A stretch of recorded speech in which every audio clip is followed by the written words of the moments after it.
saya Dewi Dwi Adnyani dengan NIM 20101154. Saya dari jurusan Manajemen Teknik Informatika. Pada kegiatan UAS ini saya akan menjelaskan mengenai materi desain web dari materi pertemuan 9 sampai dengan materi pertemuan ke-14.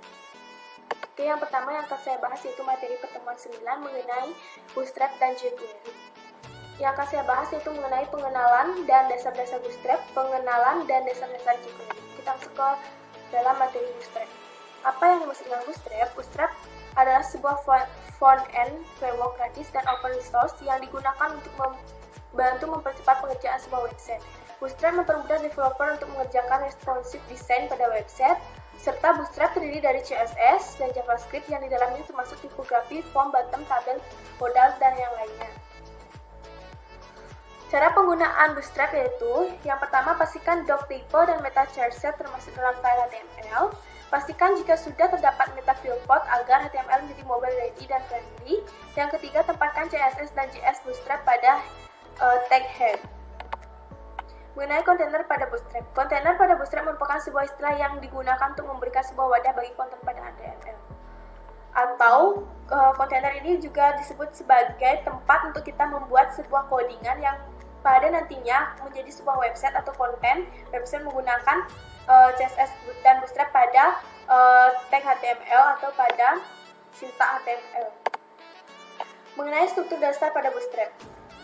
Struktur dasar pada Bootstrap menggunakan grid yang dibuat menggunakan flashbox dan memiliki jumlah sebanyak 12 kolom. Elemen lain pada Bootstrap yaitu terdiri dari tipografi, tabel, bottom, cut, dropdown, dan form. Oke, yang kedua ada jQuery. Apa sih yang dimaksud dengan jQuery? jQuery sama seperti Bootstrap. jQuery adalah JavaScript framework yang dapat membantu developer untuk menggunakan JavaScript dengan lebih mudah dan cepat. Sebelum mempelajari jQuery, ada baiknya sudah memahami tentang selektor terlebih dahulu. Selektor yang sudah saya bahas tadi ya. Cara menggunakan jQuery yaitu saya sudah menampilkan sintak cara penggunaan jQuery. Sintak jQuery ada $selector atau disebut dengan variabel selector. Kita menggunakan action untuk mengaksesnya atau untuk melakukan. Terus ada tabel nama kelas, ada variabel nama kelas dengan head. Terus ada variabel p dengan head dan ada variabel pagar nama ID dengan head. Mengenai event pada jQuery terdapat ada beberapa event yaitu jQuery effect, ada head atau show, fade, slide, dan animation. Yang kedua yaitu ada materi 10 mengenai layouting. Layouting menggunakan Bootstrap. Layouting pada Bootstrap menggunakan mekanisme grid, di mana grid pada Bootstrap terdiri dari 12 kolom seperti yang sudah kita bahas pada pertemuan sebelumnya. Yang dimaksud dengan 12 kolom itu yaitu terdiri dari span 1, span 2, span 3, span 4 sampai dengan span ke-12. Yang dijelaskan pada struktur data Bootstrap. Itu terdapat 12 kolom dari span 1 sampai dengan span ke-12. Apa sih yang dimaksud dengan layouting? Masih di materi 10. Layouting itu adalah tampilan awal dari sebuah website atau bisa kita bilang desain dari sebuah website, di mana di layouting itu terdapat header, ada sidebar, navigation, dan footer. Di sana kita menampilkan website yang kita inginkan, kita coding atau kita buat. Setelah buat mengenai layoutingnya, kita buat juga page kontennya, dan kita bisa mengisi layouting itu sesuai dengan apa yang kita inginkan. Oke, yang selanjutnya saya jelaskan yaitu materi ke-11 mengenai jQuery selector dan jQuery event. jQuery selector sama seperti dengan CSS dan JavaScript. CSS itu dalam pemahaman kita adalah untuk mempercantik sebuah tampilan website kita. Dengan menggunakan CSS kita dapat mengedit tampilan website kita sehingga tampil tampak menarik dan juga bisa menarik minat user untuk mengunjungi website yang kita buat. jQuery ini juga menggunakan selektor untuk mengidentifikasi bagian HTML mana yang akan dipengaruhi. Oke, terdapat 3 selektor umum yang digunakan, yaitu ada tag, ID, dan class. Contoh penggunaan selektor pada jQuery yaitu ada lambang dolar itu merupakan variabel dokumen .ready function, ready itu untuk functionnya, menjalankan menggunakan function. Terus ada variable button atau untuk memilih dengan cara klik functionnya.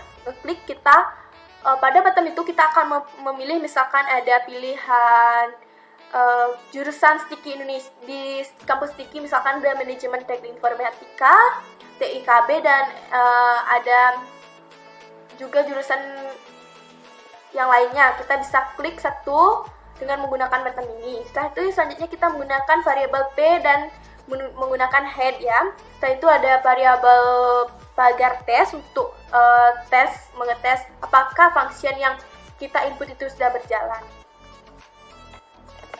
Oke, jQuery event itu ada juga cara penggunaannya, yaitu variabel P, klik function, sama juga kita mengeklik functionnya itu mengarahkan kita mengeklik run P. Bila kita memilih P, kita harus mengeklik dulu P tersebut, maka baru kita bisa memilih variabel P tersebut. Oke, kita lanjut ke materi 12 mengenai bootstrap dan konten. Bootstrap konten adalah di mana kita membuat sebuah halaman website menggunakan bootstrap. Yang dimaksud apa sih mengenai bootstrap konten itu? Oke, menurut pengetahuan saya, bootstrap konten itu adalah kita membuat sebuah website, kita jadikan sebuah konten, yang dimana konten tersebut kita dapat mempermudah membuatnya dengan menerapkan bootstrap. Dan juga kita bisa menerapkan HTML dengan perpaduan CSS, sehingga biasanya para programmer lebih sering menggunakan bootstrap untuk membuat sebuah konten website, baik itu yang akan dijual maupun yang akan digunakan, karena bootstrap ini sangat memudahkan kita ya untuk membuat sebuah konten website seperti itu. Oke, saya akan lanjut ke materi 13 mengenai jQuery Effect Method. Apa sih yang dimaksud dengan jQuery Effect Method? Jadi jQuery Effect Method itu sama seperti animation, membuat efek animasi dengan jQuery. Merupakan salah satu alasan populer penggunaan jQuery adalah kemudahan dalam membuat berbagai efek menarik. jQuery sendiri memiliki plugin atau library tambahan yang khusus menyediakan berbagai efek animasi yakni jQuery UI. Apa sih jQuery UI?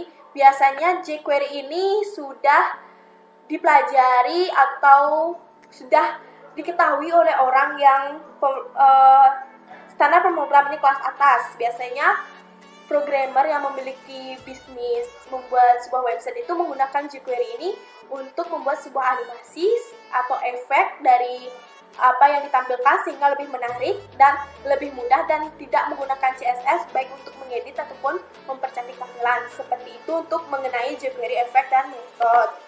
Yang terakhir mengenai komponen pada Bootstrap.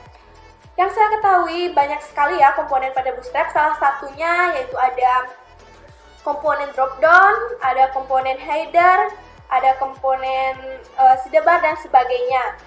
Kita dapat mengetahui komponen apa saja yang ada di Bootstrap itu melalui Wenstry School. Oke, sekian penjelasan dari saya. Apabila ada salah kata saya mohon maaf. Sekian dan terima kasih.